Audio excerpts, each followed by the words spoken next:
What happened during the 400 years that the Bible barely talks about?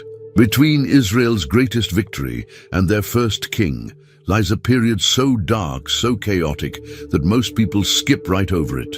The book of Judges reveals what happens when a blessed nation slowly forgets who they are. It starts with small compromises, leaving a few enemies alive, marrying foreign wives, adopting their neighbors' customs. But then something shifts. Leaders become tyrants, heroes become villains, families turn against each other. Sound familiar? Here's what's unsettling. Every pattern of societal breakdown we see today, political corruption, moral relativism, tribal warfare, the collapse of shared values, was already documented here with startling accuracy. Judges isn't just ancient history. It's a case study of how civilizations unravel from within, written by people who lived through it. The question isn't whether these patterns repeat. The question is, are we living through them right now? Let's find out what this forgotten book reveals about both ancient Israel and our modern world.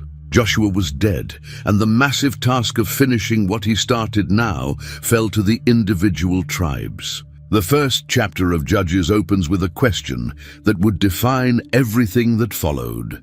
Who shall go up first for us against the Canaanites to fight against them? The Lord's answer was clear. Judah would lead the way. At first, everything seemed to go according to plan.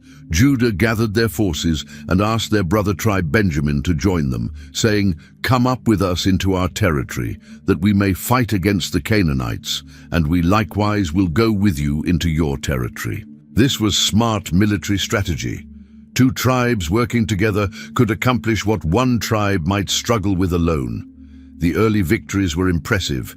When Judah attacked, the Lord gave the Canaanites and the Perizzites into their hand, and they defeated 10,000 of them at Bezek. They captured the Canaanite king Adoni-Bezek, and in a brutal display of ancient justice, they cut off his thumbs and his big toes.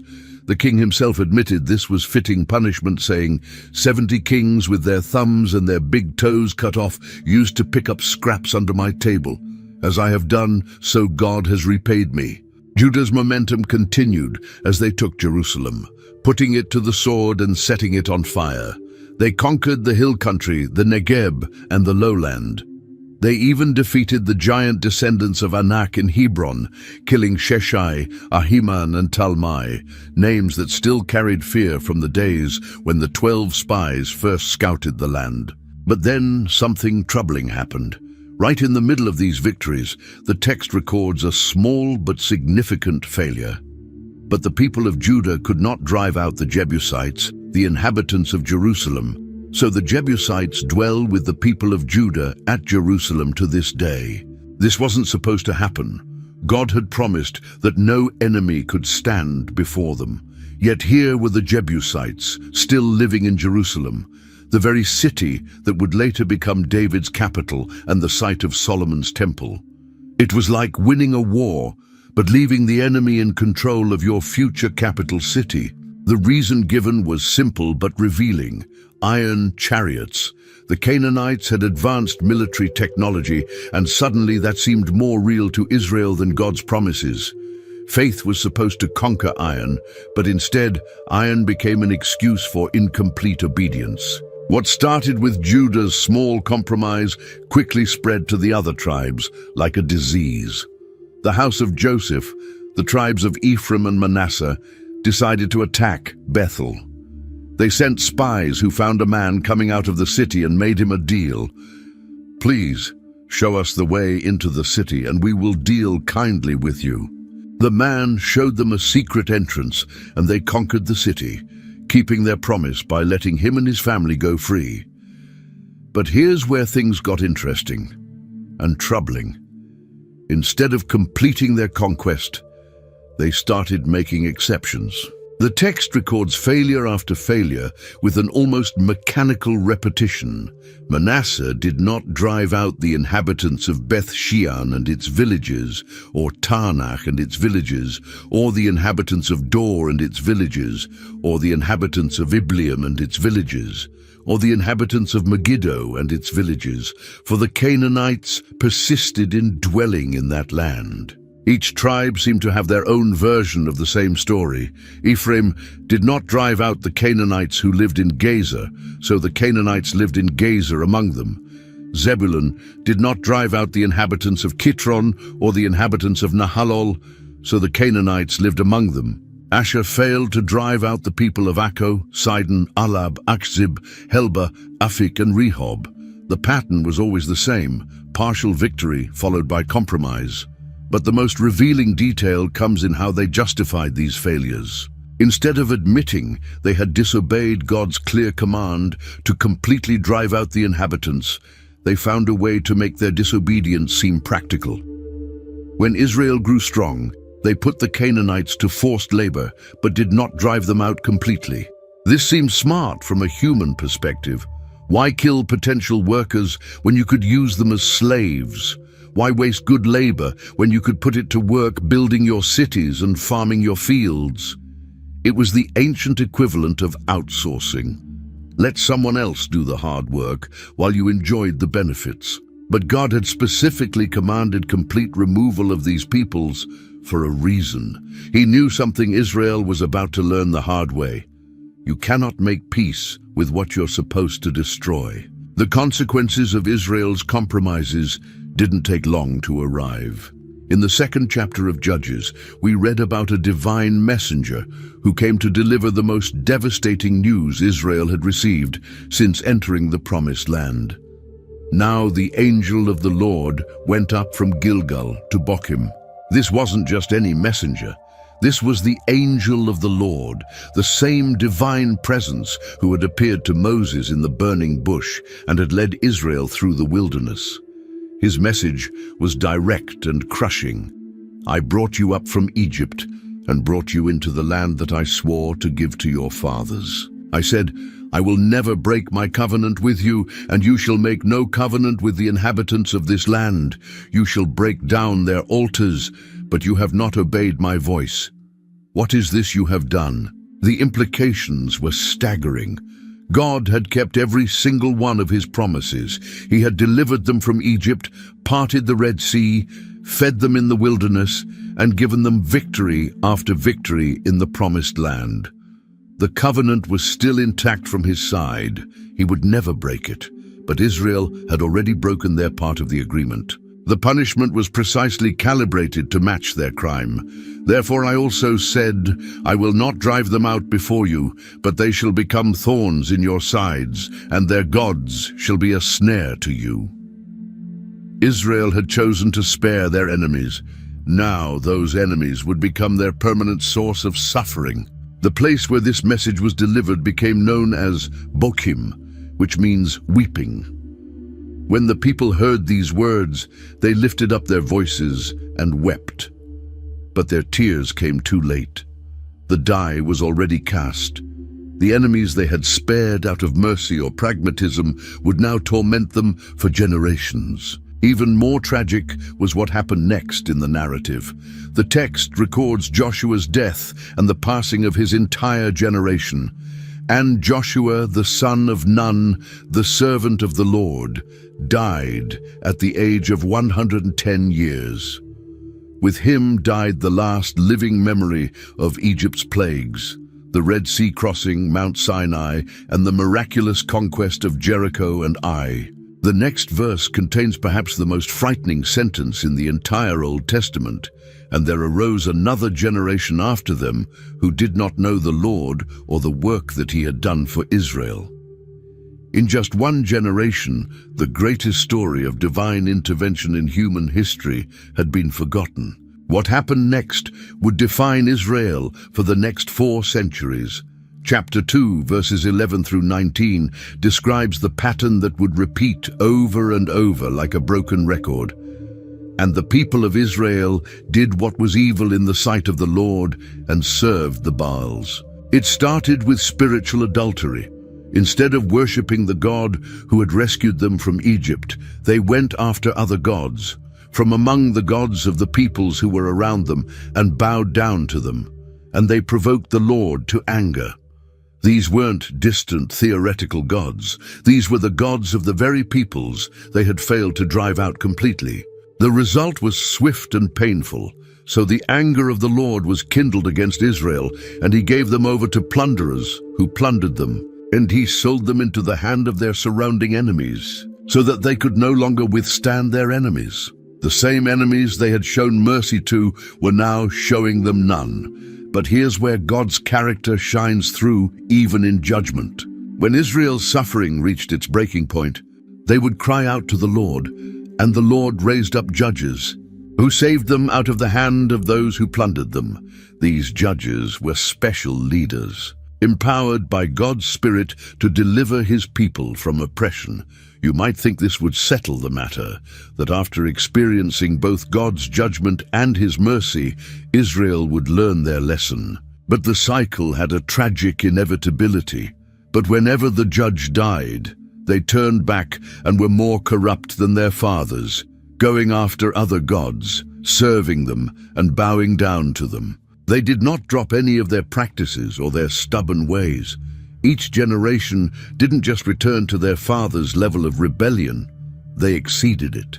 Like a ball rolling downhill, Israel's spiritual condition gained momentum with each cycle, moving faster and faster toward complete moral collapse. The most heartbreaking part was God's response to this pattern. The text says that when the people groaned under oppression, the Lord was moved to pity by their groaning because of those who afflicted and oppressed them. Even knowing they would betray him again the moment their judge died, God's compassion compelled him to rescue them. Rather than simply destroying Israel for their repeated failures, God chose a different approach. The third chapter opens with an explanation of his long-term strategy. Now these are the nations that the Lord left to test Israel by them, that is, all in Israel who had not experienced all the wars in Canaan. This wasn't random. God deliberately left certain enemy nations in the land to test Israel by them. The generation that had conquered Jericho and Ai was gone. Their children and grandchildren had never experienced the thrill of seeing God fight for them, never witnessed walls falling down at the sound of trumpets, never seen enemy armies flee in panic before the Ark of the Covenant.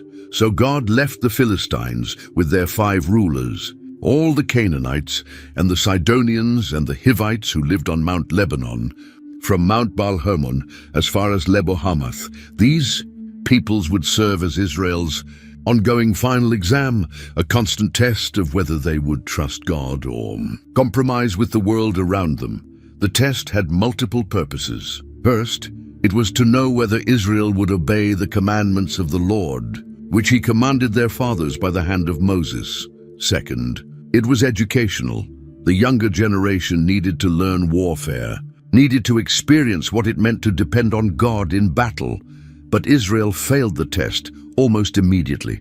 Instead of maintaining separation from these peoples, the people of Israel lived among the Canaanites, the Hittites, the Amorites, the Perizzites, the Hivites, and the Jebusites.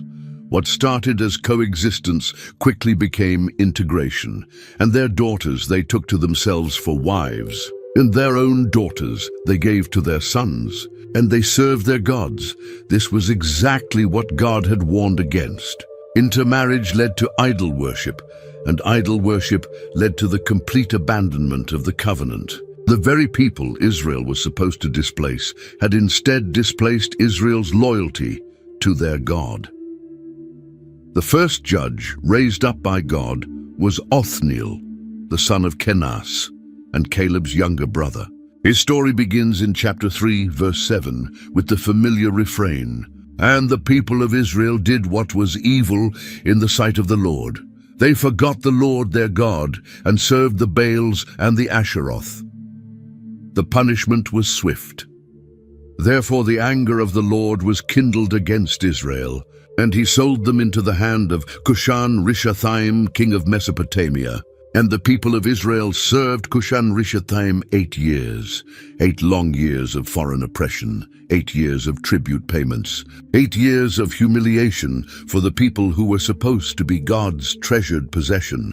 But when the people of Israel cried out to the Lord, The Lord raised up a deliverer for the people of Israel. Who saved them? Othniel, the son of Kenaz, Caleb's younger brother. The choice of Othniel was significant.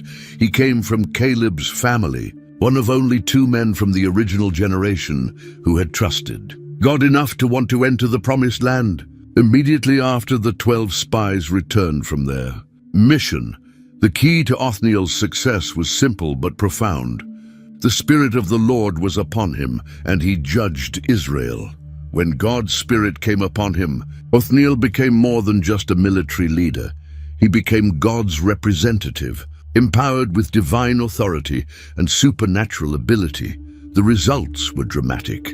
He went out to war, and the Lord gave Cushan-Rishathaim, king of Mesopotamia, into his hand.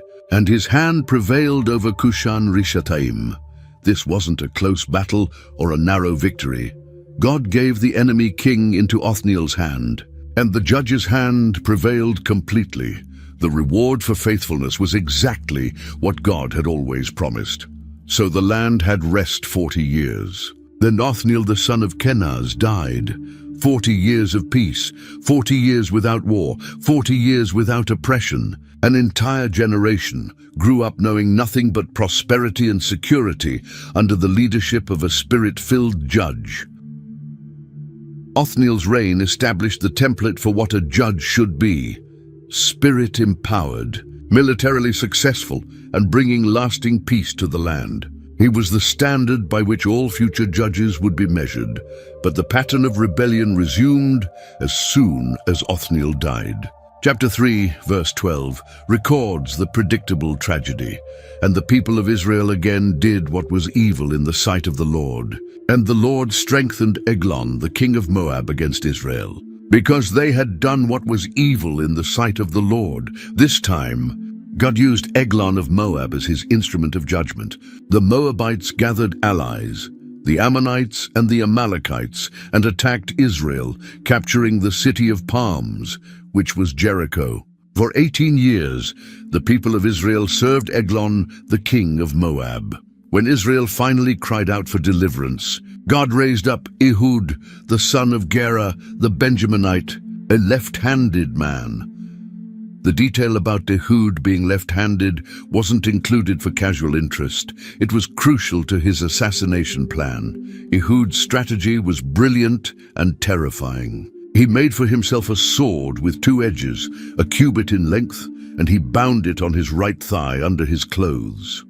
A cubit was about 18 inches.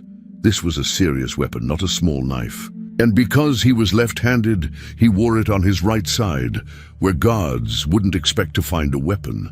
The plan required incredible courage. Ehud volunteered to deliver Israel's tribute payment to King Eglon personally. After presenting the tribute with the other messengers, Ehud dismissed them and returned alone to the king, saying, "I have a secret message for you, O king." King Eglon, described as a very fat man, was intrigued enough to dismiss his attendants. The text gives us the chilling moment-by-moment account. And Ehud reached with his left hand, took the sword from his right thigh, and thrust it into his belly. And the hilt also went in after the blade, and the fat closed over the blade, for he did not pull the sword out of his belly. The assassination was so swift and complete that Eglon couldn't even cry out. Ehud locked the doors of the roof chamber and escaped, while the king's servants waited outside, assuming their master was using the bathroom. By the time they found the body, Ehud had escaped to the hill country and was rallying Israel's army.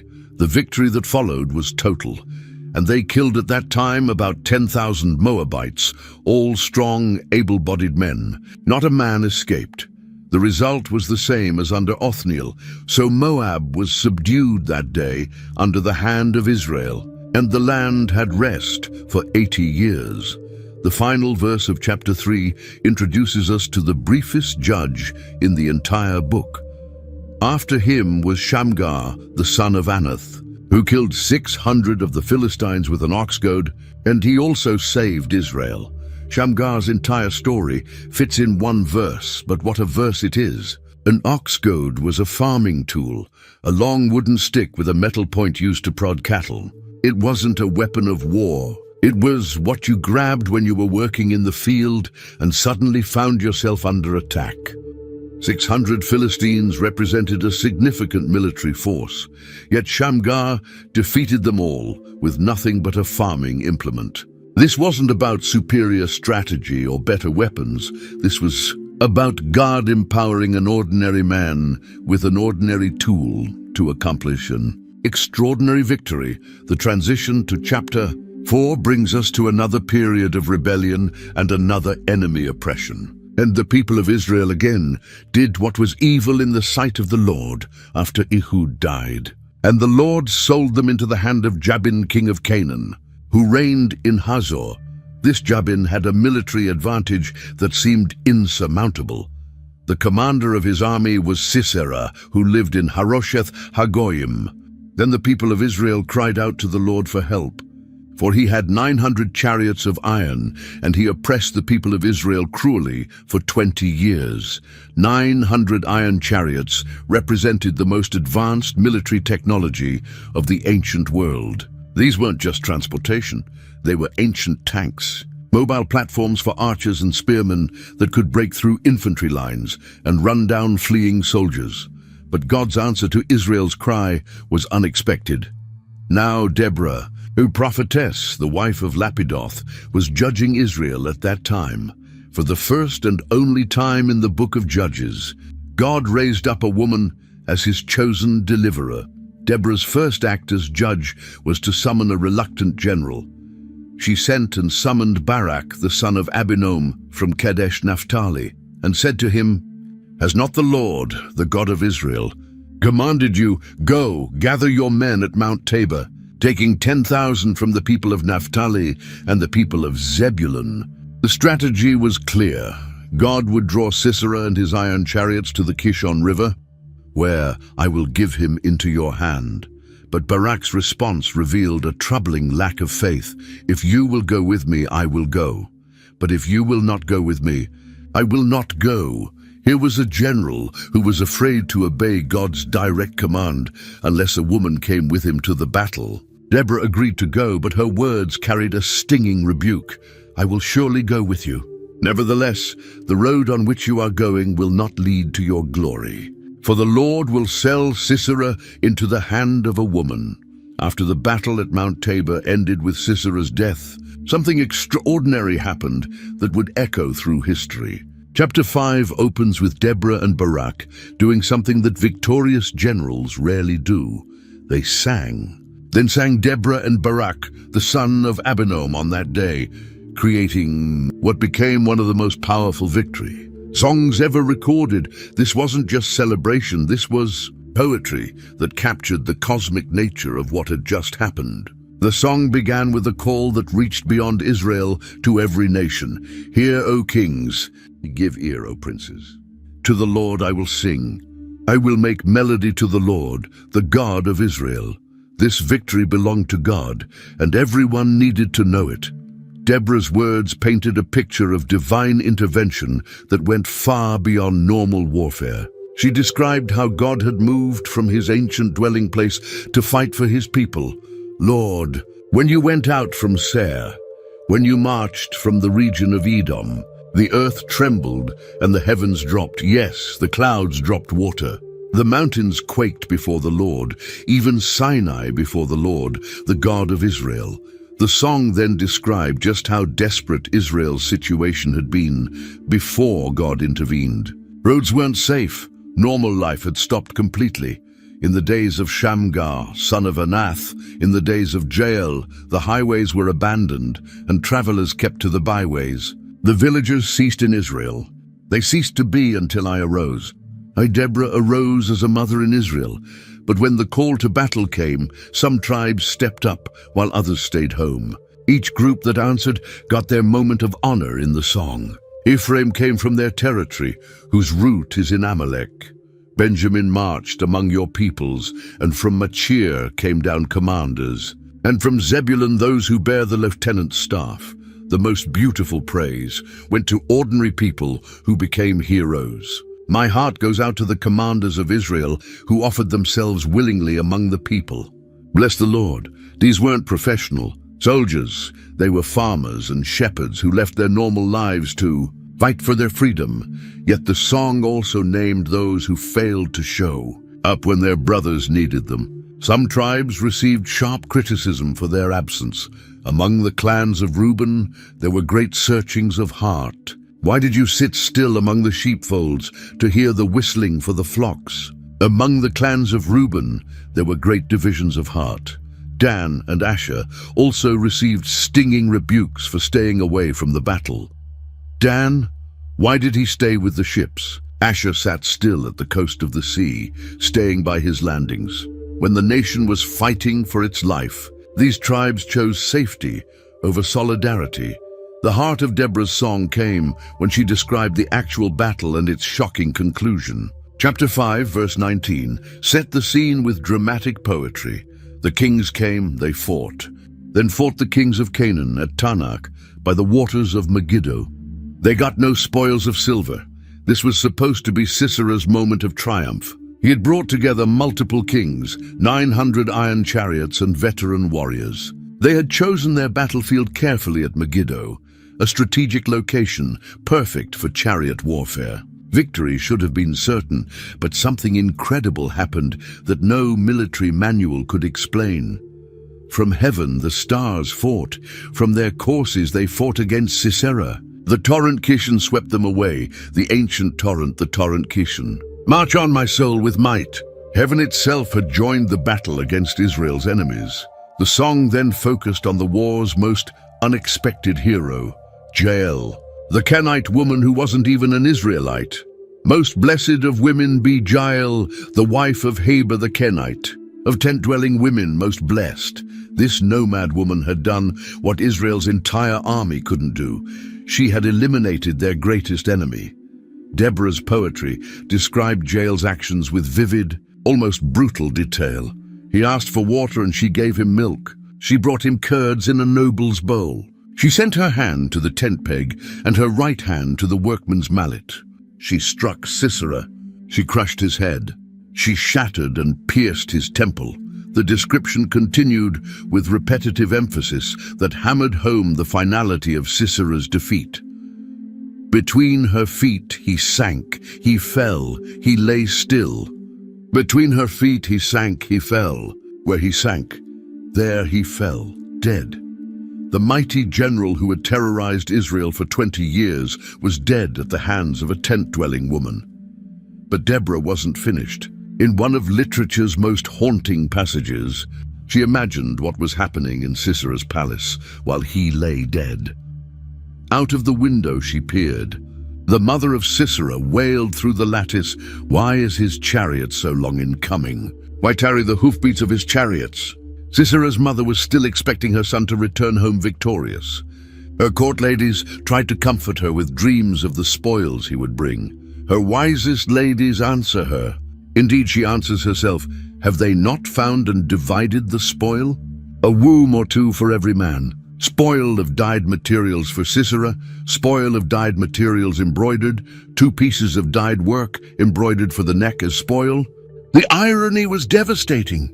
While his mother imagined Sisera dividing captured women and expensive clothing, he lay dead with a tent peg through his skull. The song ended with a prayer that summarized everything. "So may all your enemies perish, O Lord, but your friends be like the sun as he rises in his might." And the land had rest for 40 years. The 40 years of peace that followed Deborah's victory came to an abrupt end when a new generation chose the familiar path of rebellion. Chapter 6, verse 1, records the predictable tragedy. The people of Israel did what was evil in the sight of the Lord, and the Lord gave them into the hand of Midian 7 years. This new oppression was unlike anything Israel had experienced before. Previous enemies had conquered cities or demanded tribute, but the Midianites destroyed Israel's entire way of life. They came not as conquerors, but as destroyers. For whenever the Israelites planted crops, the Midianites and the Amalekites and the people of the east would come up against them. These raiders moved with devastating efficiency. They would encamp against them and devour the produce of the land, as far as Gaza, and leave no sustenance in Israel, and no sheep or ox or donkey. They didn't just take what they needed, they destroyed everything, leaving Israel with nothing. The scope of these raids was overwhelming, for they would come up with their livestock and their tents. They would come like locusts in number. Both they and their camels could not be counted, so that they laid waste the land as they came in. Imagine facing an enemy that moved like a plague of locusts, consuming everything in their path. The effect on Israel was devastating, and Israel was brought very low because of Midian. People couldn't live normal lives anymore. Farming became impossible, trade stopped, and survival became the only goal. And the people of Israel made for themselves the dens that are in the mountains, and the caves and the strongholds. This was the world where we meet Gideon, a world where growing food had become an act of courage. Chapter 6, verse 11, introduces him in circumstances that perfectly captured Israel's desperation. Now the angel of the Lord came and sat under the terebinth at Ophrah, which belonged to Joash the Abizrite, while his son Gideon was beating out wheat in the winepress to hide it from the Midianites. Picture how absurd this was. Gideon was using a winepress, a place designed for crushing grapes, to secretly process grain because it was too dangerous to use normal threshing floors. He was hiding in a hole, doing farm work in secret, terrified that raiders might discover his small harvest. That's when the angel appeared, with a greeting so unexpected it was almost comical. And the angel of the Lord appeared to him and said to him, "The Lord is with you, O mighty warrior." Here was Gideon, crouched in a winepress, scared of nomadic raiders, and the angel called him a mighty warrior.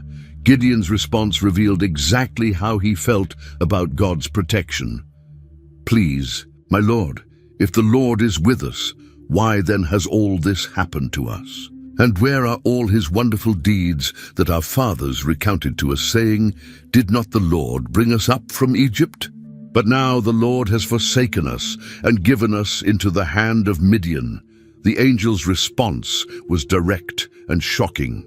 And the Lord turned to him and said, "Go in this might of yours and save Israel from the hand of Midian. Do not I send you?" But Gideon couldn't believe he was the right person for such an impossible task. "Please, Lord, how can I save Israel? Behold, my clan is the weakest in Manasseh, and I am the least in my father's house." God's promise was simple but overwhelming. "But I will be with you, and you shall strike the Midianites as one man." Still, Gideon needed proof that this was really God speaking to him. He asked the angel to wait while he prepared an offering. "Please do not depart from here until I come to you and bring out my present and set it before you." When Gideon returned with meat and unleavened cakes, the angel told him to place them on a rock and pour out the broth. Then something amazing happened. Then the angel of the Lord reached out the tip of the staff that was in his hand and touched the meat and the unleavened cakes. And fire sprang up from the rock and consumed the meat and the unleavened cakes. And the angel of the Lord vanished from his sight. Now Gideon was terrified for a different reason. Then Gideon perceived that he was the angel of the Lord. And Gideon said, "Alas, O Lord God, for now I have seen the angel of the Lord face to face." He thought seeing God would kill him, but God reassured him. But the Lord said to him, "Peace be to you. Do not fear. You shall not die." Gideon built an altar there and called it "The Lord is Peace," but his real test was just beginning. That same night, God gave him an assignment that was more dangerous than fighting the Midianites.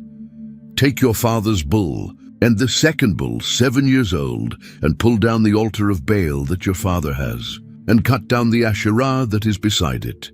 This wasn't about destroying some random idol. God was telling Gideon to destroy his own father's religious shrine. The Baal altar and Asherah pole belonged to Joash, and demolishing them would bring the entire community's wrath down on Gideon's head.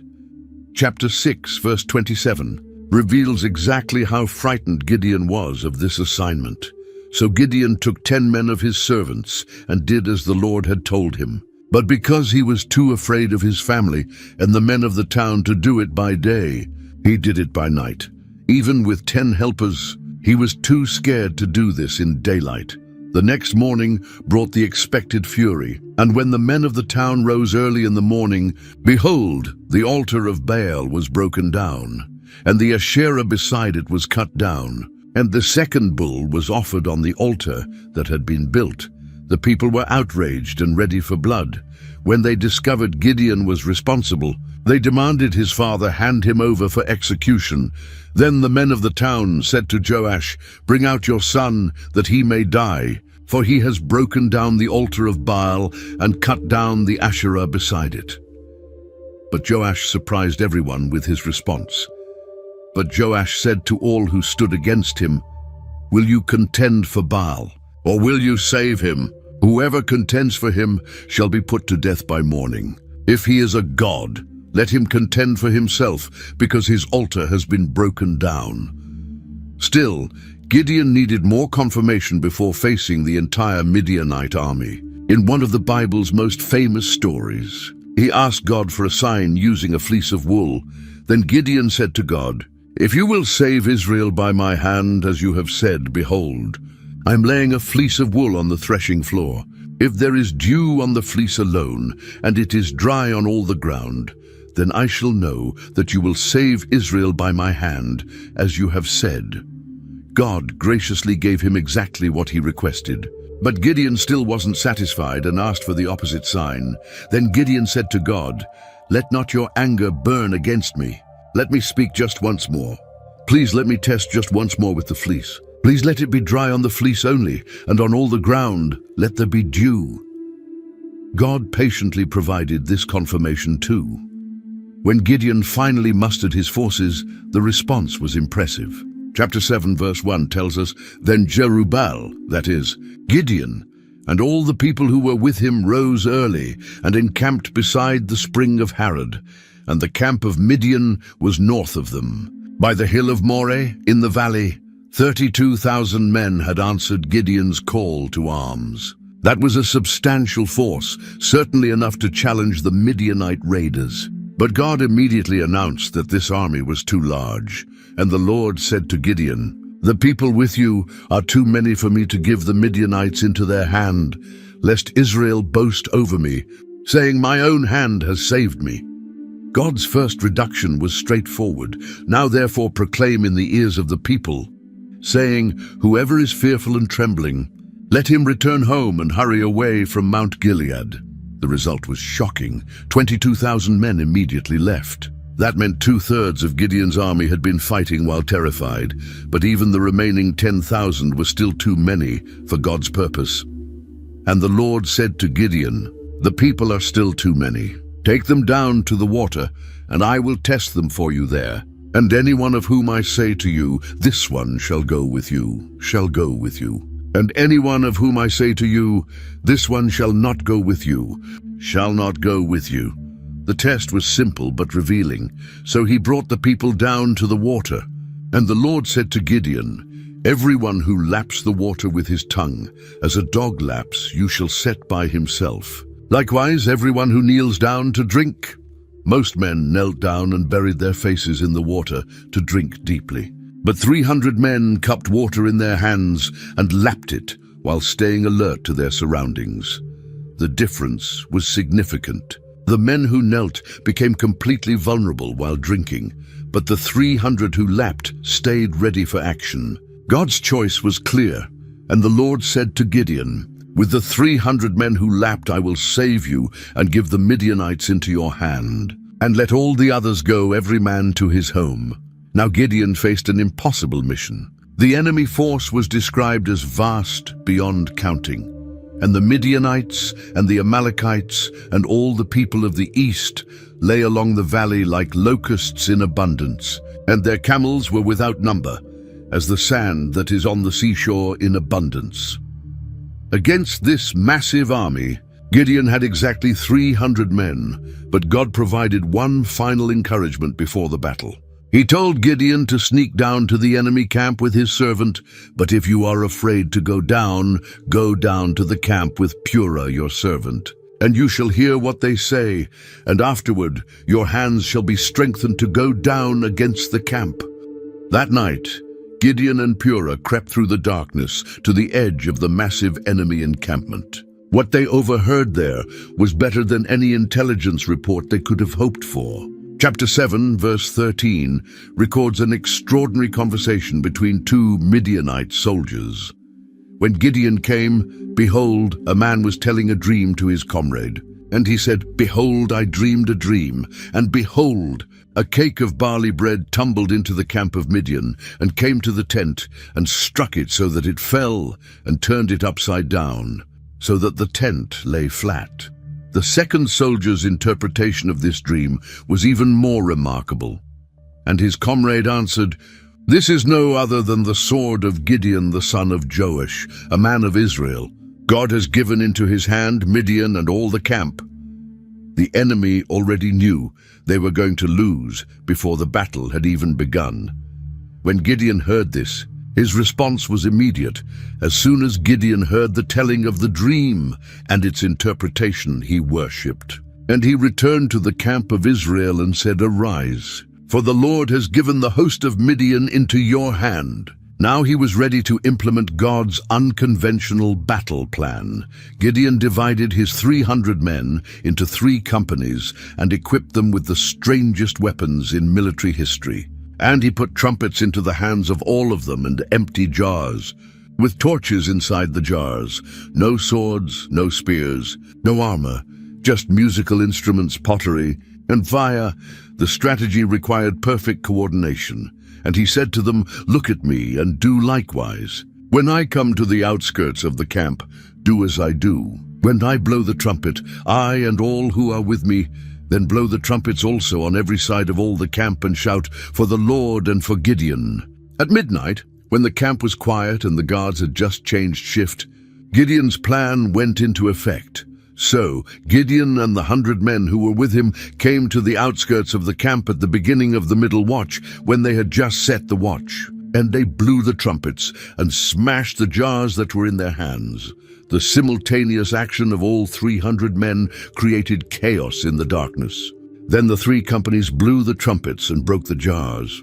They held in their left hands the torches, and in their right hands the trumpets to blow. And they cried out, "A sword for the Lord and for Gideon." Suddenly, from every direction around their massive camp, the Midianites heard trumpet blasts and saw flaming torches. In the confusion and darkness, the enemy couldn't determine the size of the attacking force. All they knew was that they were completely surrounded. Every man stood in his place around the camp, and all the army ran. They cried out and fled, but in their panic, something even worse happened. They began killing each other. When they blew the 300 trumpets, the Lord set every man's sword against his comrade and against all the army. The victory was so complete that other Israelite tribes joined the pursuit.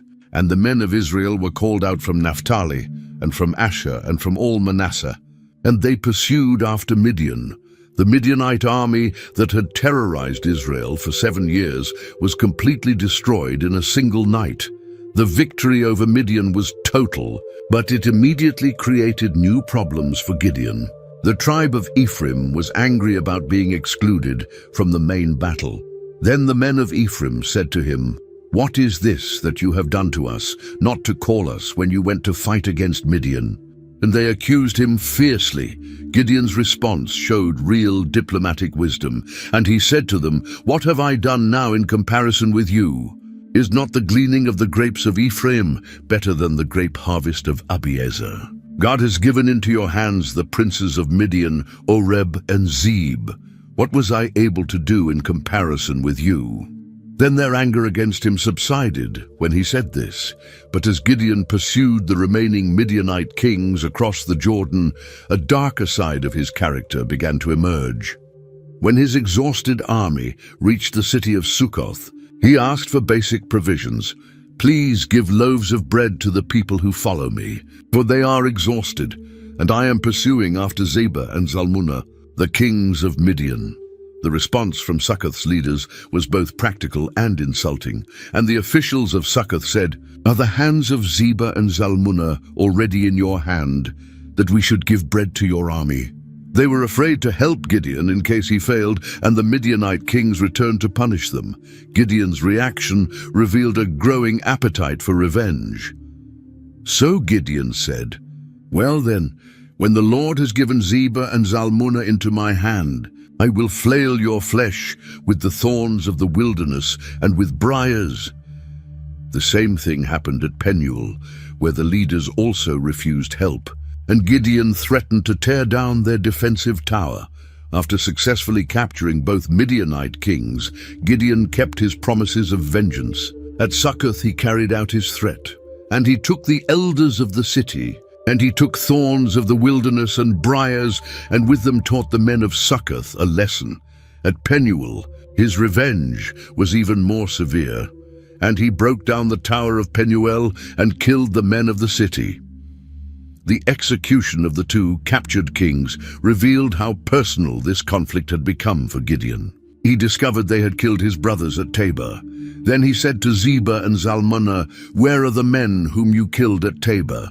And they answered, "As you are, so were they." Every one of them resembled the son of a king. And he said, "They were my brothers, the sons of my mother. As the Lord lives, if you had saved them alive, I would not kill you." When Gideon's young son Jether was too afraid to execute the kings, Gideon killed them himself and took their royal ornaments as trophies. The people's response to Gideon's complete victory was to offer him something no judge had ever been offered.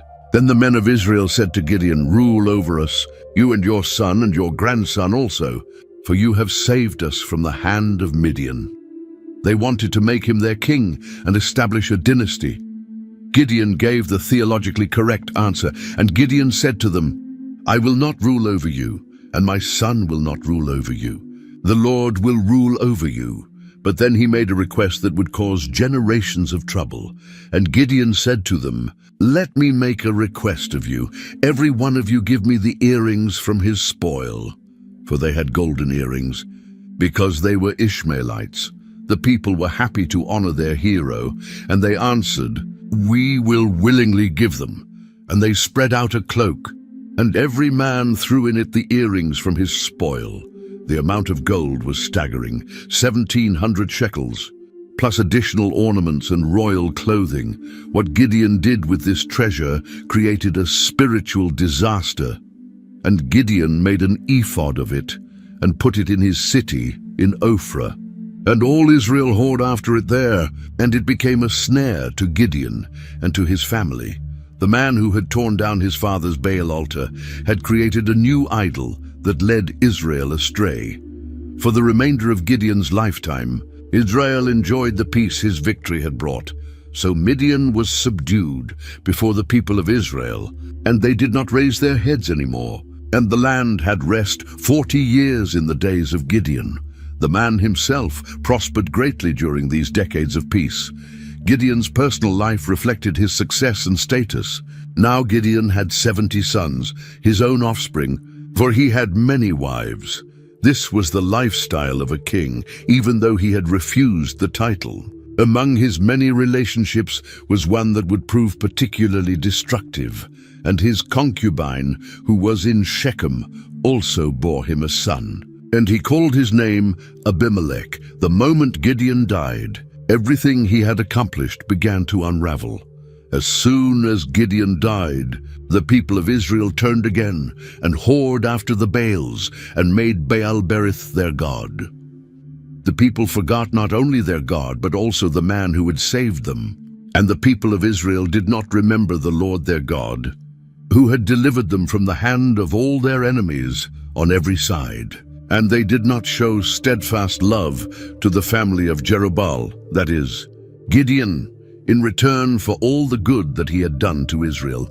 Into this spiritual and political vacuum stepped Abimelech, Gideon's son by his Shechemite concubine. Chapter 9, verse 1 introduces us to a man whose very name meant "my father is king," ironic since his father had refused that title. Abimelech went to his mother's family in Shechem with a proposition that appealed to their tribal loyalties. "Please speak in the ears of all the leaders of Shechem. Which is better for you, that all 70 of the sons of Jerubbaal rule over you, or that one rule over you? Remember also that I am your bone and your flesh." The argument was persuasive. Rather than being ruled by 70 half-brothers who were strangers to them, the Shechemites could have one of their own family members as their king. The leaders of Shechem were convinced and provided funding for Abimelech's ambitions, and they gave him 70 pieces of silver out of the house of Baal-berith, with which Abimelech hired worthless and reckless fellows who followed him. What happened next was one of the most brutal acts recorded in the entire book of Judges. Abimelech used his mercenary army to carry out a massacre that would have made ancient tyrants proud. And he went to his father's house at Ophrah and killed his brothers, the sons of Jerubbaal, 70 persons on one stone. But Jotham, the youngest son of Jerubbaal, was left, for he hid himself. 70 men, all sons of the great judge Gideon, were murdered in cold blood on a single stone. The systematic nature of this execution was chilling, designed to eliminate any potential rivals to Abimelech's power. Only the youngest brother Jotham escaped by hiding when the killers arrived. With his competition eliminated, Abimelech's path to power was clear, and all the leaders of Shechem came together, and all Beth Millo, and they went and made Abimelech king by the oak of the pillar at Shechem. Ironically, they crowned him at the very place where God had first appeared to his father Gideon. But Jotham wasn't finished with this story. When he learned what had happened, he climbed up on Mount Gerizim, where his voice would carry to the people below, and shouted a parable that predicted exactly how this would end. "Listen to me, you leaders of Shechem, that God may listen to you. The trees once went out to anoint a king over them, and they said to the olive tree, 'Reign over us.' But the olive tree said to them, 'Shall I leave my abundance, by which gods and men are honored, and go hold sway over the trees?' In Jotham's parable, all the useful trees, the olive, the fig, and the vine, refused to become king because they were too busy doing productive work. Finally, the trees approached the bramble bush. Then all the trees said to the bramble, 'You come and reign over us.' And the bramble said to the trees, 'If in good faith you are anointing me king over you, then come and take refuge in my shade. But if not, let fire come out from the bramble and devour the cedars of Lebanon.'" Jotham's meaning was crystal clear. Abimelech was a worthless bramble who would eventually destroy everyone foolish enough to trust him. Abimelech had achieved his goal of becoming king, but ruling proved more difficult than murdering his way to power. Chapter 9, verse 22, records that Abimelech ruled over Israel 3 years. Those 3 years would reveal exactly what kind of leader the bramble king really was. The partnership between Abimelech and the men of Shechem who had put him in power began to sour almost immediately. The honeymoon period of their alliance was short-lived, and tensions started building beneath the surface. Something was about to change in their relationship, and it wasn't going to be pleasant. Then something remarkable happened that showed God's direct involvement in these events. And God sent an evil spirit between Abimelech and the leaders of Shechem. And the leaders of Shechem dealt treacherously with Abimelech. This wasn't random political conflict. This was divine judgment working through human rebellion. The purpose of this supernatural intervention was clear: that the violence done to the 70 sons of Jerubbaal might come, and their blood be laid on Abimelech their brother, who killed them, and on the men of Shechem, who strengthened his hands to kill his brothers. God was ensuring that everyone involved in the massacre would pay for their crimes. The rebellion began with guerrilla warfare tactics. The leaders of Shechem put men in ambush against him on the mountaintops, and they robbed all who passed by them along that way. And it was told to Abimelech they turned to highway robbery, attacking travelers and disrupting trade, making Abimelech's rule look weak and ineffective. Into this unstable situation came a new player who would make everything worse. And Gaal, the son of Ebed, moved into Shechem with his relatives. And the leaders of Shechem put confidence in him. This newcomer saw an opportunity to challenge Abimelech's authority, and the Shechemites were ready to support anyone who opposed their king. The breaking point came during a religious festival, and they went out into the field and gathered the grapes from their vineyards and trod them and held a festival. And they went into the house of their god and ate and drank and reviled Abimelech. Wine loosened tongues, and soon Gaal was openly challenging the king's legitimacy. Gaal's drunken boast revealed his ambitions. Who is Abimelech, and who are we of Shechem that we should serve him? Is he not the son of Jerubbaal, and is not Zebul his officer?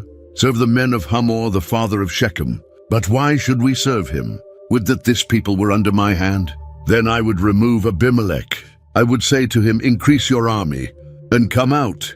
Zebul, Abimelech's governor in Shechem, heard about this rebellion and immediately sent word to his king, behold, Gaal the son of Ebed and his relatives have come to Shechem, and they are stirring up the city against you. Now therefore, go by night, you and the people who are with you, and set an ambush in the field. The battle that followed was swift and decisive. When Gaal came out to the city gates the next morning, Abimelech and the people who were with him rose from the ambush. Despite Zebul's attempts to discourage him, Gaal led his men out to fight, but Abimelech chased him, and he fled before him. And many fell wounded up to the entrance of the gate. But Abimelech wasn't satisfied with just defeating Gaal. The next day, when the people of Shechem went out to work in their fields, Abimelech launched a coordinated attack on the city itself. On the following day, the people went out into the field, and Abimelech was told. He took his people and divided them into 3 companies and set an ambush in the fields. The assault was brutal and systematic. And Abimelech and the company that was with him rushed forward and stood at the entrance of the gate of the city, while the 2 companies rushed upon all who were in the field and killed them. And Abimelech fought against the city all that day. He captured the city and killed the people who were in it, and he broke down the city and sowed it with salt. When the surviving leaders of Shechem took refuge in the stronghold of the temple, Abimelech's response revealed the depths of his cruelty, and Abimelech went up to Mount Zalmon, he and all the people who were with him. And Abimelech took an axe in his hand and cut down a bundle of brushwood and took it up and laid it on his shoulder. And he said to the men who were with him, "What you have seen me do, hurry and do as I have done." The mass execution that followed was horrifying, so every one of the people cut down his bundle and, following Abimelech, put it against the stronghold. And they set the stronghold on fire over them, so that all the people of the stronghold of Shechem also died, about 1,000 men and women. Abimelech had burned alive the very people who had made him king. After destroying Shechem, Abimelech's appetite for destruction was far from satisfied. His next target was the nearby city of Thebez, which apparently had also rebelled against his authority. Chapter 9, verse 50, records his march to this new conquest. Then Abimelech went to Thebez and encamped against Thebez and captured it. The people of Thebez had learned from Shechem's fate. When they saw Abimelech's army approaching, they didn't try to defend the city walls.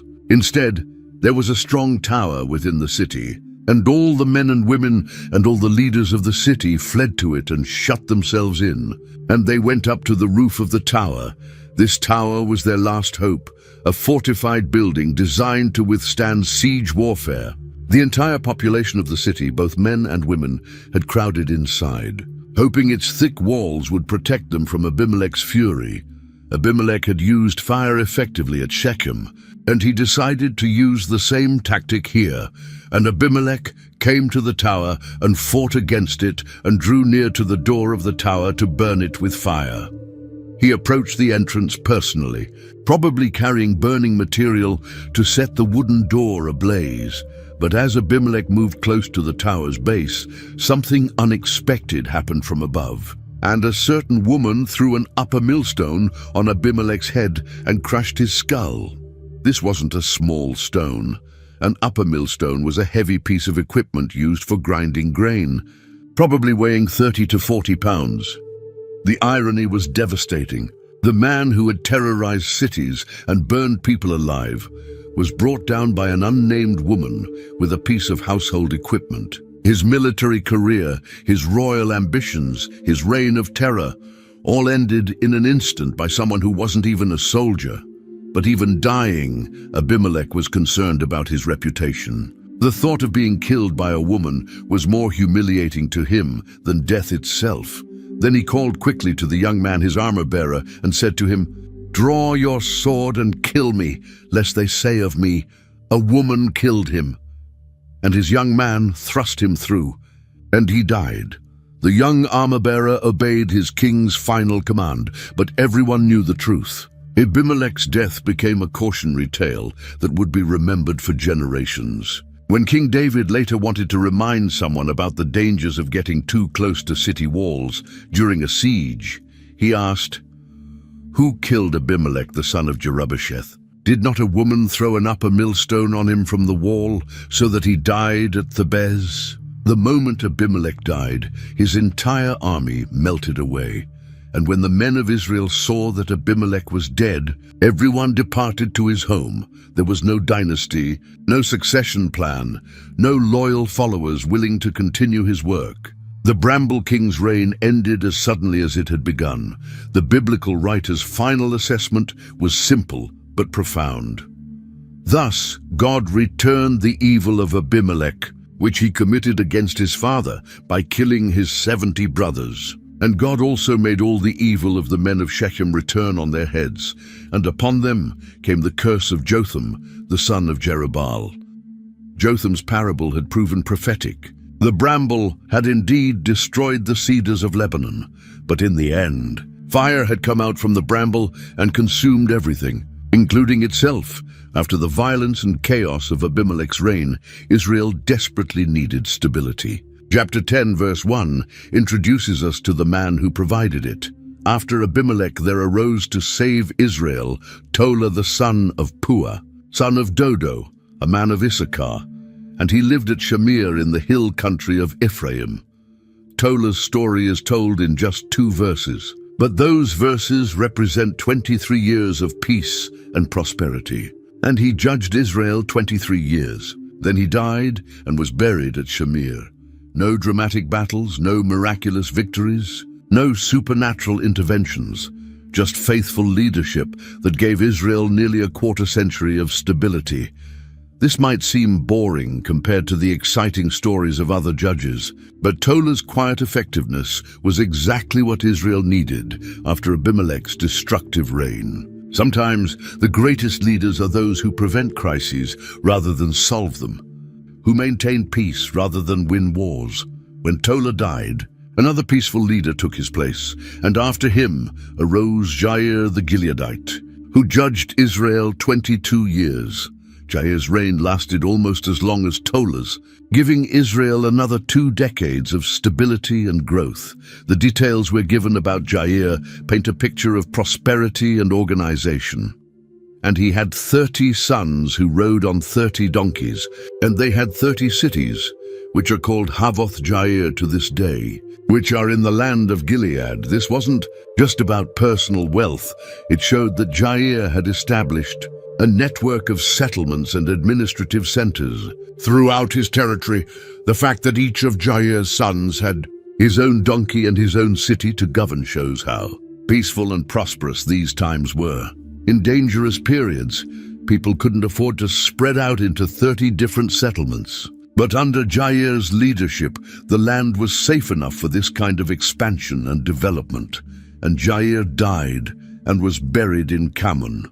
Like Tola, Jair's story ends simply, with no dramatic battles or last-minute crises. His 45 years of combined leadership with Tola had given Israel the longest period of continuous peace since entering the Promised Land. These 2 judges represented something different from the military heroes we usually think of when we hear about the judges of Israel. They weren't spirit-empowered warriors who defeated impossible odds. They were administrators and governors who maintained order and justice for nearly half a century, but their peaceful reigns also highlighted a troubling pattern. It seemed that Israel could only appreciate God's blessings when they were in the middle of a crisis. Peace and prosperity didn't drive them closer to God. Instead, it made them forget him entirely. The moment Jair died, Israel's spiritual amnesia struck again with devastating completeness. Chapter 10, verse 6, describes a level of idolatry that surpassed anything seen before. The people of Israel again did what was evil in the sight of the Lord and served the Baals and the Ashtaroth, the gods of Syria, the gods of Sidon, the gods of Moab, the gods of the Ammonites, and the gods of the Philistines. And they forsook the Lord and did not serve him. This wasn't just casual unfaithfulness, this was systematic spiritual adultery on an international scale. Israel was worshipping 7 different groups of foreign gods, collecting deities like trophies from every nation around them. They had become religiously promiscuous, willing to bow down to any god except the one who had rescued them from Egypt. God's response was swift and severe. So the anger of the Lord was kindled against Israel, and he sold them into the hand of the Philistines and into the hand of the Ammonites. For the first time in the book of Judges, Israel faced oppression from 2 enemies simultaneously, attacking from opposite directions. The Ammonites were particularly brutal in their conquest, and they crushed and oppressed the people of Israel that year. For 18 years, they oppressed all the people of Israel who were beyond the Jordan in the land of the Amorites, which is in Gilead. But they didn't stop at the eastern territories. The Ammonites also crossed the Jordan to fight against Judah and against Benjamin and against the house of Ephraim, so that Israel was severely distressed. After 18 years of this double oppression, Israel finally cried out to God for help. But this time, something shocking happened that had never occurred before in the book of Judges. And the people of Israel cried out to the Lord, saying, "We have sinned against you because we have forsaken our God and have served the Baals." They actually admitted their sin and asked for forgiveness. This should have been the moment when God immediately raised up a deliverer, just like he had done so many times before. But instead, God's response was devastating. And the Lord said to the people of Israel, "Did I not save you from the Egyptians and from the Amorites, from the Ammonites, and from the Philistines?" God recounted his faithful track record of deliverance. The Sidonians also, and the Amalekites and the Maonites oppressed you, and you cried out to me, and I saved you out of their hand. Every time Israel had been in trouble, God had rescued them. But what had they done with his faithfulness? The divine indictment was withering, "Yet you have forsaken me and served other gods. Therefore I will save you no more." This was unprecedented. God was refusing to deliver his people, even though they had cried out to him and confessed their sin. God's suggestion was almost mocking. "Go and cry out to the gods whom you have chosen. Let them save you in the time of your distress." If Israel loved foreign gods so much, let those gods prove their power by providing deliverance from the Ammonites and Philistines. But Israel's response showed that their repentance was becoming more genuine. And the people of Israel said to the Lord, "We have sinned. Do to us whatever seems good to you. Only please deliver us this day." They weren't trying to bargain or make excuses. They were admitting they deserved punishment and throwing themselves on God's mercy. More importantly, they backed up their words with actions. So they put away the foreign gods from among them and served the Lord. This was the crucial difference. Previous generations had cried out to God while keeping their idols hidden away. This generation actually destroyed their foreign gods and returned to exclusive worship of the Lord. The result was immediate and personal, and he became impatient over the misery of Israel. God's anger turned to compassion when he saw their genuine repentance demonstrated through real change. The Hebrew word here suggests that God could no longer bear to watch his people suffer. As soon as it became clear that war with the Ammonites was inevitable, Israel faced a leadership crisis that revealed just how desperate their situation had become. Chapter 11, verse 1, introduces us to their unlikely solution. Now Jephthah the Gileadite was a mighty warrior, but he was the son of a prostitute. Gilead was the father of Jephthah. This wasn't the kind of family background that normally produced national leaders. Jephthah was illegitimate, born to a woman who sold her body for money. In a culture that prized family honor and legitimate lineage, this was a permanent mark of shame that followed him everywhere. The situation got worse when Gilead's legitimate sons grew up, and Gilead's wife also bore him sons. And when his wife's sons grew up, they drove Jephthah out and said to him, "You shall not have an inheritance in our father's house, for you are the son of another woman." They didn't just exclude him from family gatherings, they expelled him completely, denying him any share in their father's property. So Jephthah was forced into exile. Then Jephthah fled from his brothers and lived in the land of Tob. Tob was frontier territory, a rough region where outcasts and refugees could disappear from civilization.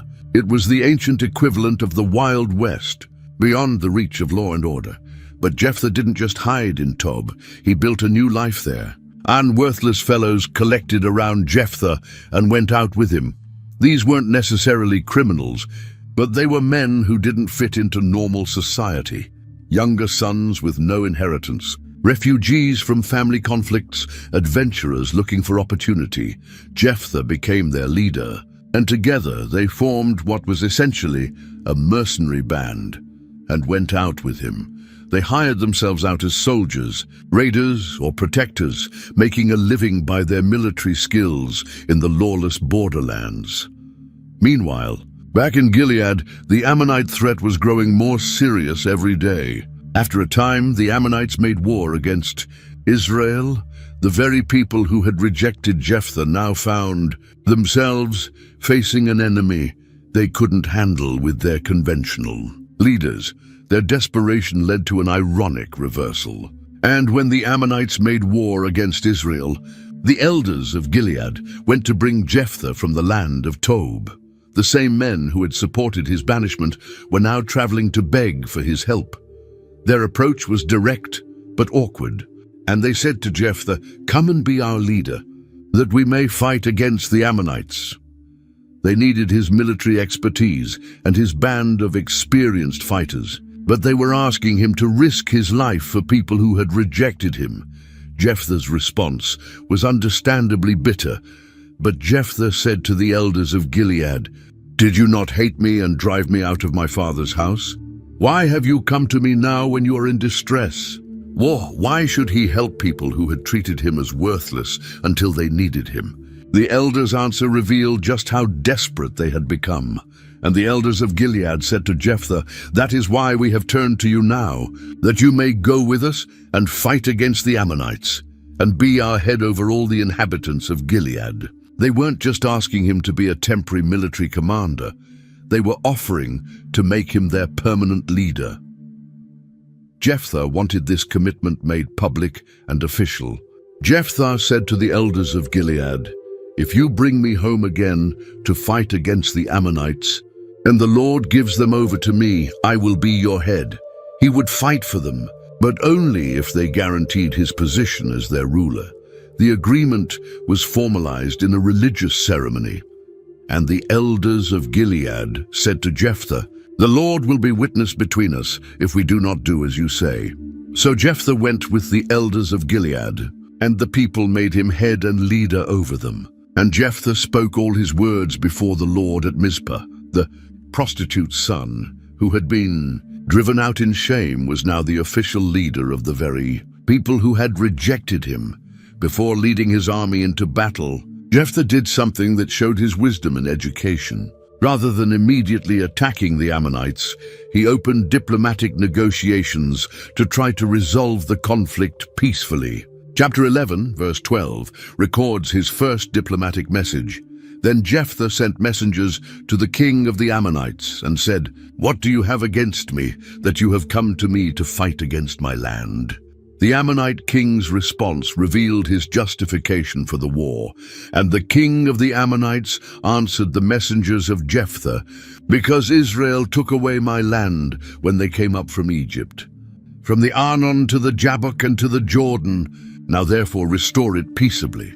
This was a territorial dispute based on historical claims. The Ammonites were arguing that Israel had illegally occupied their ancestral lands during the conquest under Moses, and they wanted those territories returned.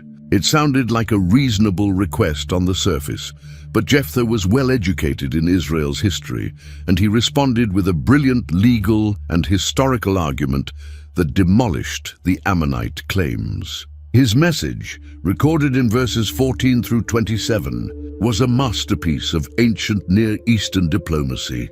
Jephthah began by correcting the historical record. Jephthah sent messengers again to the king of the Ammonites and said to him, "Thus says Jephthah, Israel did not take away the land of Moab or the land of the Ammonites."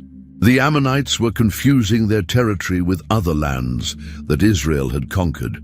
He then provided a detailed account of what actually happened during the Exodus. But when they came up from Egypt, Israel went through the wilderness to the Red Sea and came to Kadesh. Israel then sent messengers to the king of Edom, saying, "Please let us pass through your land." But the king of Edom would not listen. Jephthah explained how Israel had tried to avoid conflict by requesting peaceful passage through various territories, and they sent also to the king of Moab, but he would not consent. So Israel remained at Kadesh.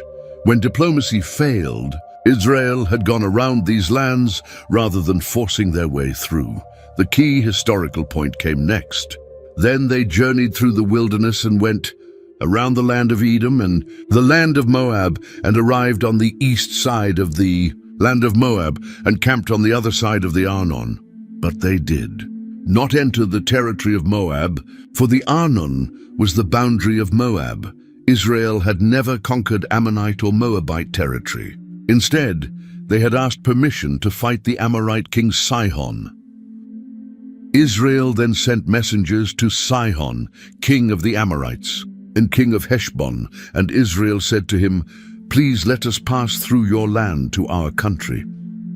When Sihon attacked them instead, Israel fought in self-defense and conquered his kingdom. Jephthah's legal argument was devastating.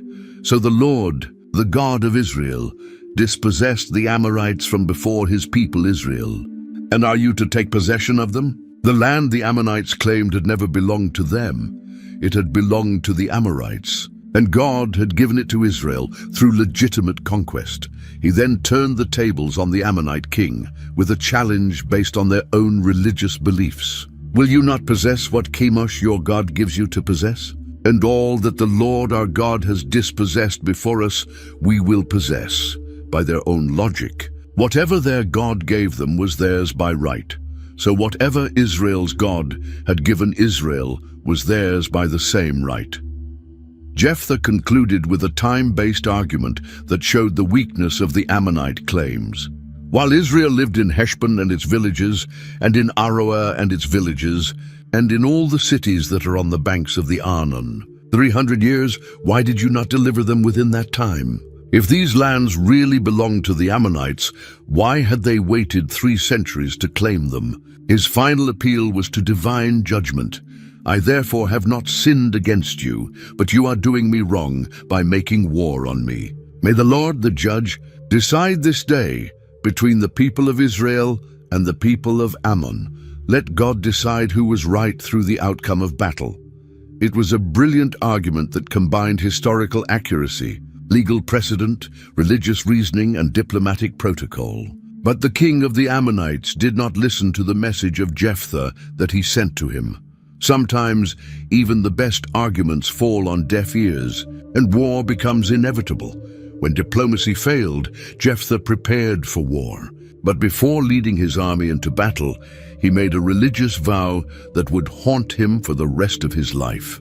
Chapter 11, verse 29, records the moment when God's Spirit empowered him. Then the Spirit of the Lord was upon Jephthah, and he passed through Gilead and Manasseh, and passed on to Mizpah of Gilead. And from Mizpah of Gilead he passed on to the Ammonites. With divine empowerment should have come divine confidence. But Jephthah still felt the need to make a bargain with God, and Jephthah made a vow to the Lord and said, If you will give the Ammonites into my hand, then whatever comes out from the doors of my house to meet me when I return in peace from the Ammonites shall be the Lord's, and I will offer it up for a burnt offering." This vow revealed both Jephthah's faith and his tragic misunderstanding of how God wanted to be worshipped. He believed in God's power to give victory, but he thought he needed to offer something extra to guarantee that power would be used on his behalf. The battle itself was swift and decisive.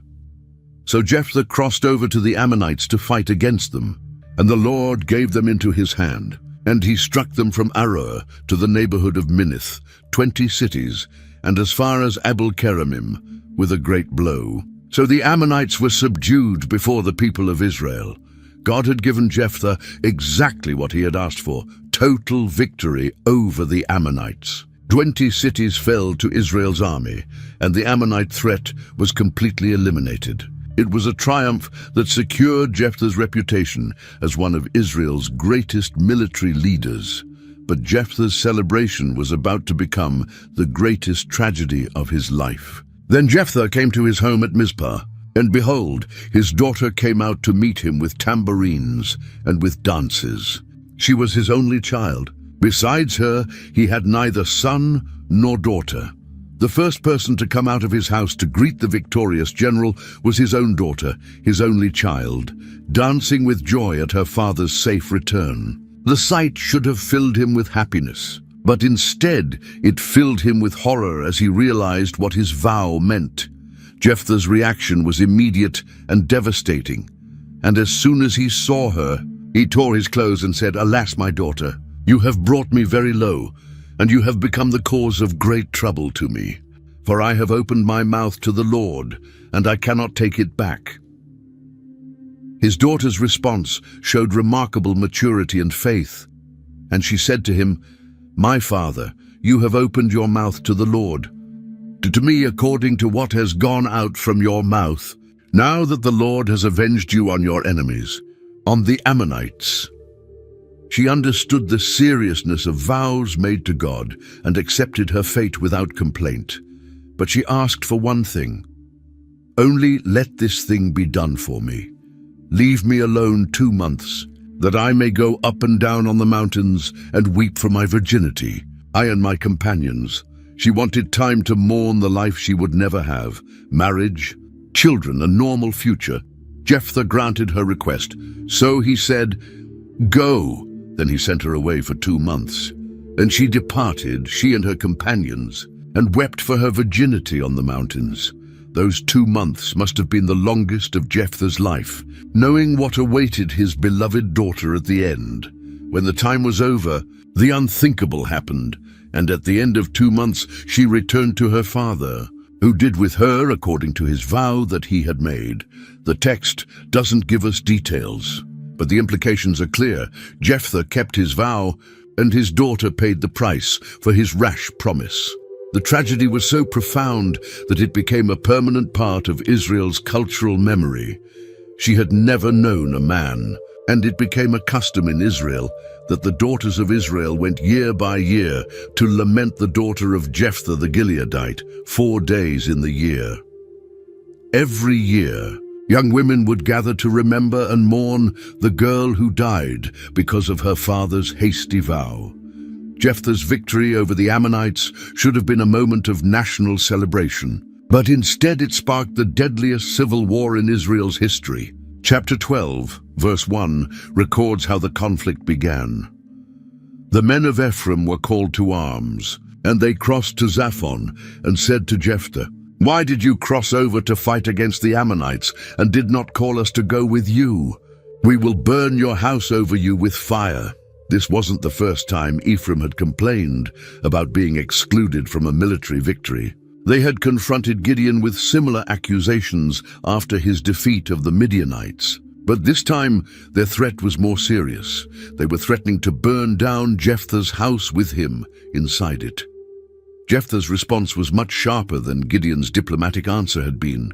And Jephthah said to them, "I and my people had a great dispute with the Ammonites, and when I called you, you did not save me from their hand.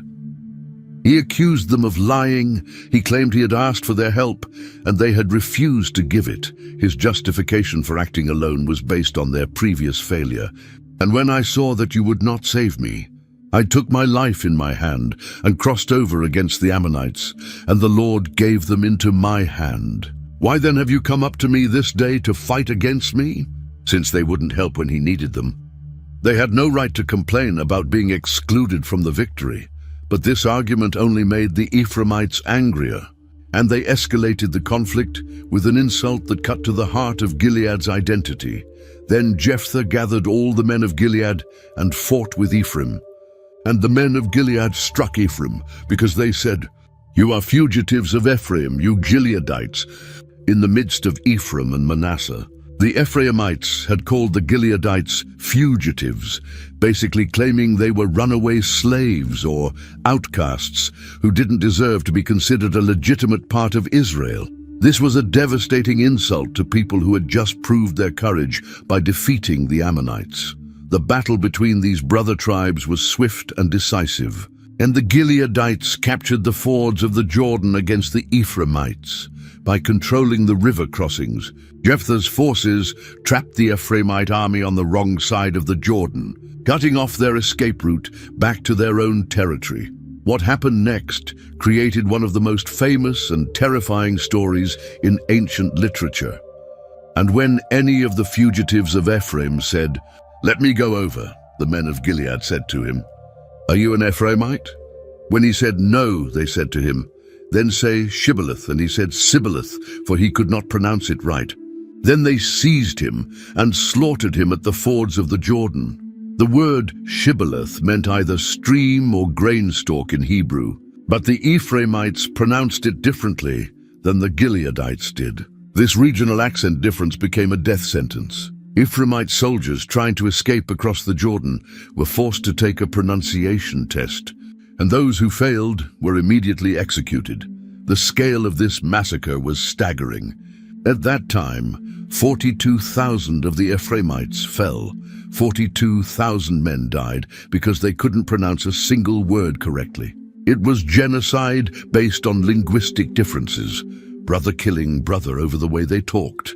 This civil war represented the complete breakdown of Israel's unity. The people who were supposed to be united against their common enemies were now slaughtering each other over matters of pride and pronunciation. The covenant community was tearing itself apart from within.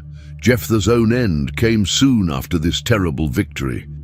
Jephthah judged Israel 6 years. Then Jephthah the Gileadite died and was buried in his city in Gilead.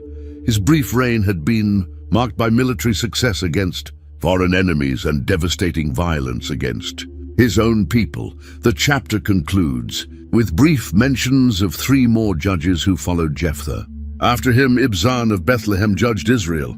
He had 30 sons, and 30 daughters he gave in marriage outside his clan, and 30 daughters he brought in from outside for his sons. And he judged Israel 7 years. Then came Elon. After him, Elon the Zebulunite judged Israel, and he judged Israel 10 years. Then Elon the Zebulunite died and was buried. And after the devastating civil war between Gilead and Ephraim, Israel fell back into their familiar pattern of rebellion. Chapter 13, verse 1, records the predictable result. And the people of Israel again did what was evil in the sight of the Lord. So the Lord gave them into the hand of the Philistines for 40 years.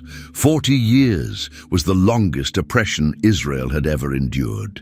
The Philistines weren't just raiders like the Midianites or conquerors like other enemies.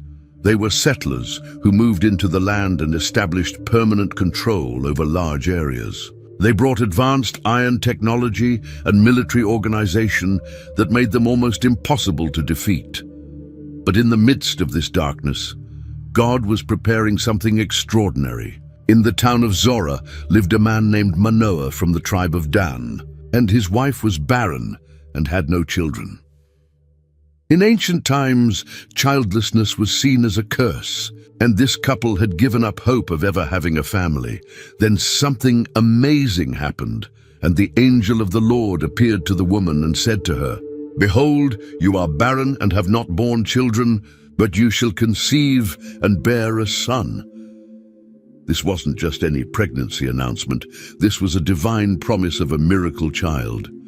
But this child would be special in every way. Therefore be careful and drink no wine or strong drink, and eat nothing unclean. For behold, you shall conceive and bear a son. No razor shall come upon his head, for the child shall be a Nazirite to God from the womb. And he shall begin to save Israel from the hand of the Philistines.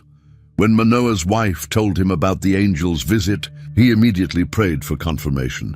Then Manoah prayed to the Lord and said, "O Lord, please let the man of God whom you sent come again to us and teach us what we are to do with the child who will be born." God answered his prayer, and when the angel returned, Manoah asked, "What is to be the manner of life and work of the child?" The angel repeated the instructions, then accepted their invitation to stay for a meal. But when they offered a sacrifice, the angel of the Lord went up in the flame of the altar. Only then did they realize who had been speaking to them. Then Manoah knew that he was the angel of the Lord. And Manoah said to his wife, "We shall surely die, for we have seen God." But his wife reasoned wisely. If the Lord had meant to kill us, he would not have accepted a burnt offering. The child was born exactly as promised, and the woman bore a son and called his name Samson. And the child grew, and the Lord blessed him. And the Spirit of the Lord began to stir him. As Samson grew into a young man, his supernatural strength became evident, but so did his weakness for foreign women. Chapter 14, verse 1, introduces us to the fatal attraction that would define his entire life. Samson went down to Timnah, and at Timnah he saw one of the daughters of the Philistines. When he returned home, his demand shocked his parents. Then he came up and told his father and mother, "I saw one of the daughters of the Philistines at Timnah. Now get her for me as my wife." His parents tried to reason with him, but Samson insisted, "Get her for me, for she is right in my eyes." What they didn't know was that it was from the Lord, for he was seeking an opportunity against the Philistines. On the way to arrange the marriage, a young lion came toward him roaring. Then the Spirit of the Lord rushed upon him, and although he had nothing in his hand, he tore the lion in pieces as one tears a young goat. Later, returning for his wedding, Samson found a swarm of bees in the body of the lion, and honey. He ate the honey and shared it with his parents, violating his Nazirite vow by touching a dead body. At the wedding feast, Samson proposed a riddle contest with expensive stakes. Out of the eater came something to eat. Out of the strong came something sweet. When the Philistines couldn't solve it, they threatened his wife. "Entice your husband to tell us what the riddle is, lest we burn you and your father's house with fire." Under pressure, she wept and pleaded until, on the seventh day, he told her, because she pressed him hard. When the Philistines gave him the answer, Samson knew he'd been betrayed. "If you had not plowed with my heifer, you would not have found out my riddle." His response was swift and violent. Then the Spirit of the Lord rushed upon him. And he went down to Ashkelon and struck down 30 men of the town and took their spoil and gave the garments to those who had told the riddle. He left in anger, and Samson's wife was given to his companion, who had been his best man. When Samson's anger cooled, he returned to visit his wife, not knowing what had happened. Chapter 15, verse 1 records, "After some days, at the time of wheat harvest, Samson went to visit his wife with a young goat, and he said, 'I will go in to my wife in the chamber.' But her father would not allow him to go in." The father's explanation revealed the cultural misunderstanding. And her father said, "I really thought that you utterly hated her, so I gave her to your companion. Is not her younger sister more beautiful than she? Please take her instead." Samson's response showed his desire for revenge, and Samson said to them, "This time I shall be innocent in regard to the Philistines, when I do them harm." What he did next was both creative and devastating. So Samson went and caught 300 foxes and took torches. And he turned them tail to tail and put a torch between each pair of tails. The result was agricultural terrorism. And when he had set fire to the torches, he let the foxes go into the standing grain of the Philistines and set fire to the stacked grain and the standing grain, as well as the olive orchards. The economic damage was enormous. They lost their entire harvest and olive groves. When the Philistines discovered who was responsible, they came up and burned her and her father with fire. Samson's reaction was predictably violent, and Samson said to them, "If this is what you do, I swear I will be avenged on you. And after that I will quit." And he struck them hip and thigh with a great blow. The Philistines pursued Samson into Israelite territory, putting his own people in an impossible position. Chapter 15, verse 9, describes their invasion. Then the Philistines came up and encamped in Judah and made a raid on Lehi. When asked why, they said, "We have come up to bind Samson, to do to him as he did to us." The men of Judah chose to appease their oppressors rather than protect their champion. Then 3,000 men of Judah went down to the cleft of the rock of Etam and said to Samson, "Do you not know that the Philistines are rulers over us? What then is this that you have done to us?" Samson agreed to surrender on one condition. "Swear to me that you will not attack me yourselves." They bound him with new ropes and delivered him to the Philistines. But when the Philistines came shouting to meet him, the Spirit of the Lord rushed upon him, and the ropes that were on his arms became as flax that has caught fire, and his bonds melted off his hands. Then something extraordinary happened, and he found a fresh jawbone of a donkey, and put out his hand and took it, and with it he struck 1,000 men. After the slaughter, Samson composed a victory poem. With the jawbone of a donkey, heaps upon heaps. With the jawbone of a donkey I have struck down 1,000 men. The place was renamed Ramath Lehi, Jawbone Hill, exhausted and thirsty. Samson cried out to God, "You have given this great salvation by the hand of your servant, and shall I now die of thirst?" God split open a rock and provided fresh water. And he judged Israel in the days of the Philistines 20 years. Despite all his adventures, Samson never learned to control his weakness for foreign women. Chapter 16 introduces his most dangerous relationship. After this, he loved a woman in the valley of Sorek, whose name was Delilah. The Philistine leaders saw their opportunity, and the lords of the Philistines came up to her and said to her, "Seduce him and see where his great strength lies, and by what means we may overpower him, that we may bind him to humble him. And we will each give you 1 to 100 pieces of silver." Delilah began her campaign immediately. So Delilah said to Samson, "Please tell me where your great strength lies, and how you might be bound, that one could subdue you." Samson gave her false answers 3 times. First about bowstrings, then new ropes, then weaving his hair with a loom.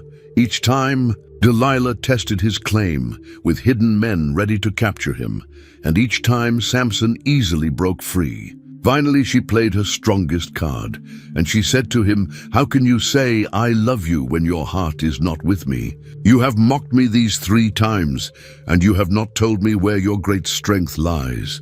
And when she pressed him hard with her words day after day, and urged him, his soul was vexed to death.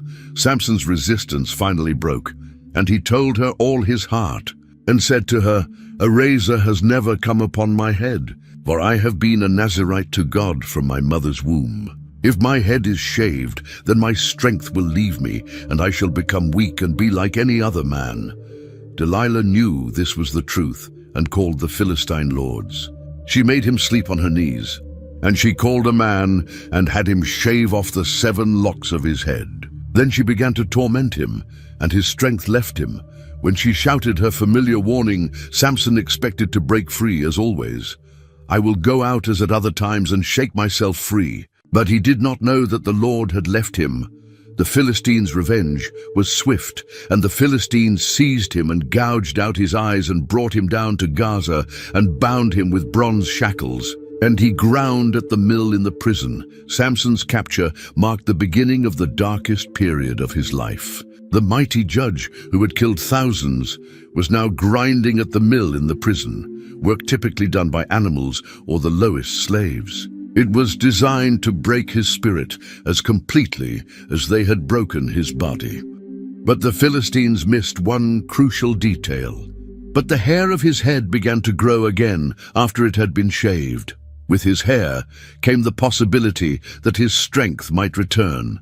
The Philistines decided to celebrate with a massive festival. Now the lords of the Philistines gathered to offer a great sacrifice to Dagon, their god, and to rejoice. And they said, "Our God has given Samson, our enemy, into our hand." This was both religious celebration and political propaganda. As the celebration peaked, they said, "Call Samson, that he may entertain us." So they called Samson out of the prison, and he entertained them. They made him stand between the pillars.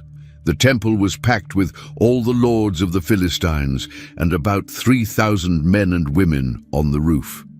Samson asked his guide, "Let me feel the pillars on which the house rests, that I may lean against them."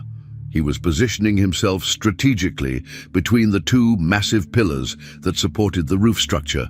Standing between the pillars, surrounded by his enemies mocking both him and his God, Samson made the most important prayer of his life.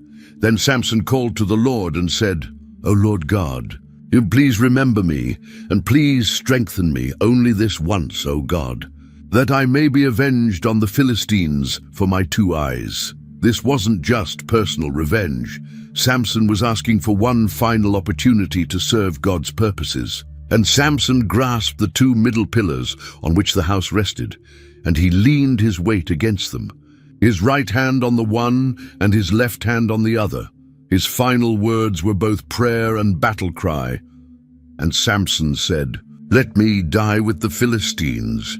Then he bowed with all his might, and the house fell upon the lords and upon all the people who were in it. God had restored Samson's strength, and the destruction was total. So the dead whom he killed at his death were more than those whom he had killed during his life. The entire Philistine leadership was wiped out in an instant.